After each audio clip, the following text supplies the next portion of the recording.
Hi folks, welcome to the Prepared Homestead. This is Travis. Thank you all for stopping by to watch. A lot of stuff going on. It's Friday. Day of rest and weekend is upon us, so thought I'd just kind of throw a bunch of stuff out there at you about what's going on. If you're following this drone thing, which who in the world knows what's going on? I've been trying to post updates as much as I can over on Locals, and I've put it under the free section. So if you join Locals, you don't have to pay. It's just some of the content that I post over there is under the paywall, and so these updates are not under the paywall. So you can go over there and join that, and it's free to join, and you can kind of keep updated on stuff that's going on with that. And if you want to pay, you can watch all the content. Even if you don't pay, you can still interact with other people and chit chat and all that kind of stuff. Anyways, there'll be a link down in the description below. I also want to give a shout out to Will. Not going to tell you who he is. There may be 100 different Wills watching this, but the one that is the right Will probably know who he is. Just want to say, hey, bud. So the drone thing, let's talk about that for a little bit. Apparently in the last hour or so, it's been reported that one of them have gone down in New Jersey, and there's video of it. I mean, not video of it going down. There's video of the response, and there are dozens of law enforcement, firefighters, all sorts of first responders. They've pulled out the hazmat team. It went down in the woods near a shopping mall. No word yet on what's going on with it and what they find. But the pictures and videos out there show quite the robust response on that one. Still no real word on what officially these things are, and I don't really have a definitive opinion either. I was reading and I'm just throwing this stuff out there. This is just throwing out there and seeing what sticks on the wall. A guy that is not giving his name or anything because of the job that he has with the government, which, half the time these things are bogus anyways, but he makes a good argument. He claims that he works, in and with the military and radars and FAA and all this kind of stuff. And he says that it's part of a high-level training exercise with Space Force, and it's a need-to-know basis, and it's part of a plan for something bigger that's going to happen. Who knows? Well, I guess we'll find out. Actually, I personally think we won't really find out much of anything. Eventually they'll tell us something, but I don't think it'll be accurate. I don't think it'll be true. And I've kind of thought over this. They're probably not going to tell us the true story of what's going on with them. And they're popping up everywhere. And there's air traffic control in other states telling pilots to stay away from them because these things are all over the place. There's been numerous ones reported up in Oregon that's flown close to commercial airliners that they've had to move out of the way. There's people in New Jersey, New York, Pennsylvania, Maryland, places like that that's reporting that they're getting sick, strangely sick after these things have flown overhead. All kinds of weird stuff. And I would say that you got to take everything with a grain of salt at this point, because probably a lot of it's just bogus stuff, just people trying to get some more clicks on their social media. But there's got to be some of it that's true because just of the general reaction. So who knows? Biden administration is sending another $500 million to Ukraine. And this is on the heels of us sending a $20 billion loan over there. So we're sending another $500 million over to Ukraine. Russia has retaliated and dropped a whole big slew of missiles and bombs on them because, Ukraine dropped some ATACMS U.S. missiles on them a few days earlier. It's a bunch of craziness. Russia, one of the Russian diplomats said that basically Ukraine has two choices to become part of Russia, basically to rejoin Russia, or to not exist. So we'll see. And because of all of this, and because of Donald Trump being put into office in a few weeks, there's been a much bigger talk about NATO, about Ukraine joining NATO. Is it possible that they would start that process? I mean, it wouldn't be finished before Donald Trump gets in office, so it's possible that he could stop the process of Ukraine being part of NATO, but could they start it? I don't know. I would not put it past him. I wouldn't put it past anything past the Biden administration. I mean, he's pardoned his own son, and in the last couple of days, he's pardoned the most pardons and clemencies ever.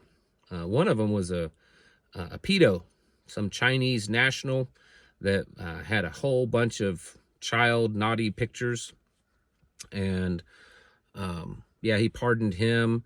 All kinds of crazy stuff. It's sickening, but yeah, that's kind of the world that we live in now. The FBI director has resigned. Not a real big. I mean, that's not a big surprise, because Trump's going to be in office in a few weeks, and he would be resigning then, because Trump's already announced a new director. So obviously, the guy that's in there now is not going to have a job past January 20th, so might as well just resign now. I don't find that one too big of a deal, but everyone else seems to, and so they're talking about it, and I thought I'd mention it.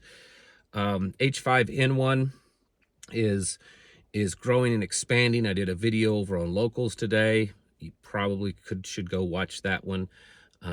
It's been confirmed in 11 different states, wastewater, several more cattle herds.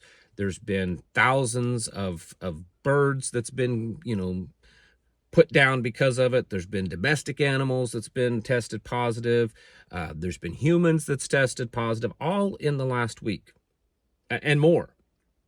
So that seems to be growing pretty rapidly.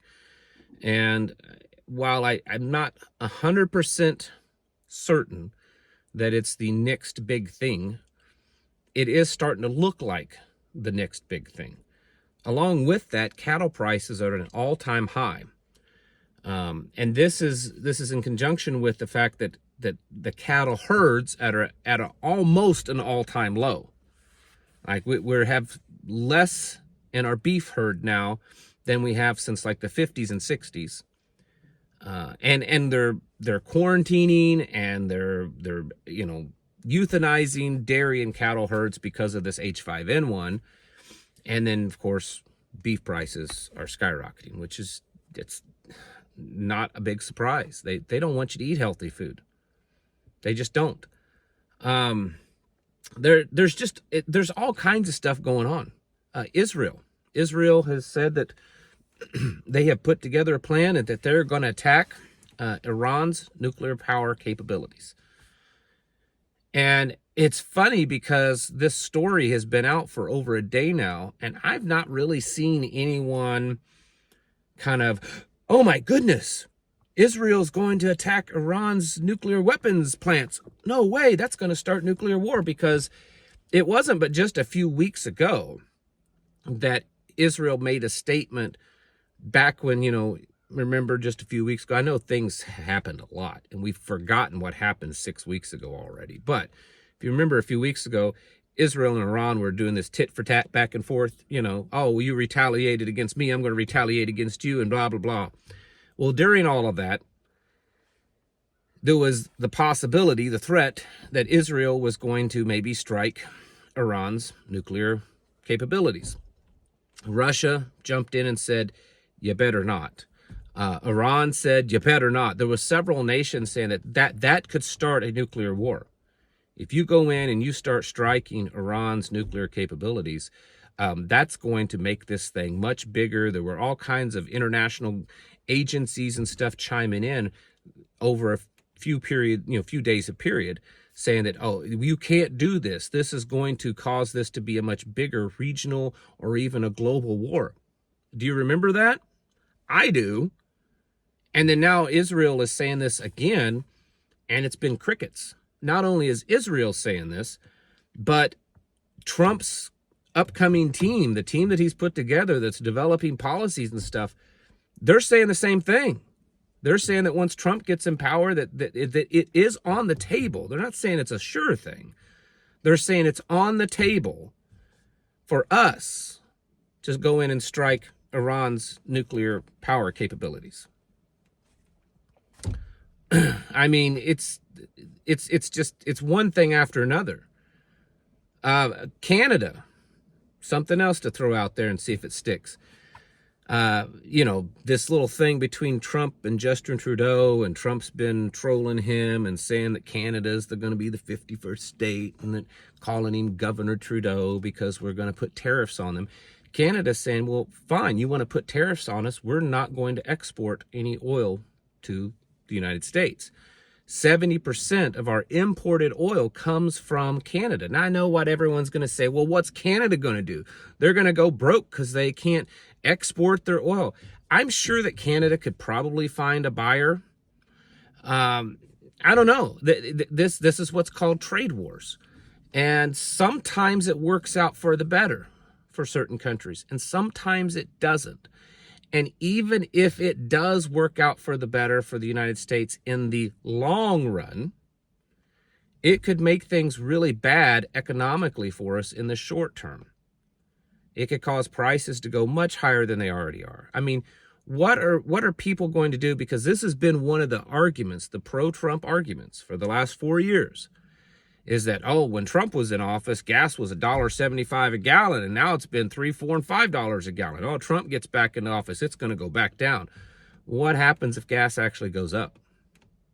And it's higher, it goes up higher than when Biden was in office. I'm not saying it will, but I'm just telling everyone you need to brace yourself, because while some of these policies that are being talked about could potentially be beneficial in the long run, after a period of 5, 10 years, maybe less, but probably at least 5 to 10 years. In the short term, may not be. You're not going to have manufacturing run back to the United States, build all the infrastructure, hire the employees, and train them in a short amount of time. Mining all the rare earth minerals, that 90% of the rare earth minerals are controlled by China. People saying, well, we'll just start mining them here in the United States. Do you realize how long it takes to find the place to mine them, to get the permits, to get the equipment, to get the funding, to train the people, to move everything, and to start mining it, and then get to the point where what you're pulling out of the ground actually goes to the production floor? It can take years for that to happen.